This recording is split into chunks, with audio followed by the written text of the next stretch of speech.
अस्सलाम वालेकुम नाजरीन, मैं खुर्शीद सादात और आप देख रहे हैं सादात फैक्ट्स। नाजरीन, सलेमान दाऊद वालिद के साथ अब्दोज में क्यों गए थे? नाजरीन, टाइटन अब्दोज में मरने वाले सलेमान दाऊद की वालिदा का कहना है कि सलेमान समंदर की गहराई में रूबिक क्यूब हल करके आलमी रिकॉर्ड बनाना चाहते थे, इसी वजह से वो वालिद के साथ गए थे।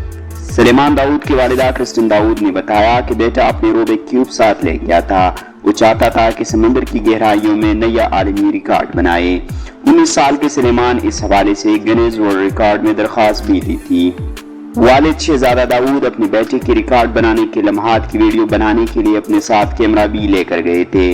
अलमनाक हादसे के बाद अपने पहले इंटरव्यू में क्रिस्टिन दाऊद ने कहा, दरहकीकत पहले उन्होंने अपने शोहर के साथ टाइटैनिक का मलबा देखने जाने का इरादा किया था, लेकिन कोर्ट की वबा की वजह से ये इरादा मनसूख किया था।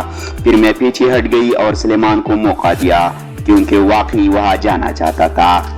सलेमान बरतानिया में ग्लासगो की यूनिवर्सिटी ऑफ स्ट्रेथक्लाइड के तालिब इल्म थे। शोहर और बेटे ने टाइटन अब्दोज में सवार होने से पहले इन्हें गले लगाया था और इस मौका पर वो हंसी मजाक कर रहे थे। उन्होंने कहा कि मैं उनके लिए वाकई खुश थी क्योंकि वो दोनों बहुत तवील अरसे से करना चाहते थे। नाजरीन, चंद रोज कबल 18 जून को बहर उक़यानुस में टाइटैनिक के बाक़ियात देखने के लिए जाने वाले सियाहों की लापता अब्दोज टाइटन का मलबा मिलने के बाद अब्दोज की मालिक कंपनी ओशियन गेट ने इसमें सवार 2 पाकिस्तानियों समेत 5 अफराद की मौत की तस्दीक की थी। नाज़रीन, 1912 में तबाह होने वाले मुसाफिर बरदार बहरी जहाज टाइटैनिक का मलबा देखने के लिए जाने वाले अब्दोज टाइटन 18 जून को बहर उक़यानुस में लापता हो गई थी।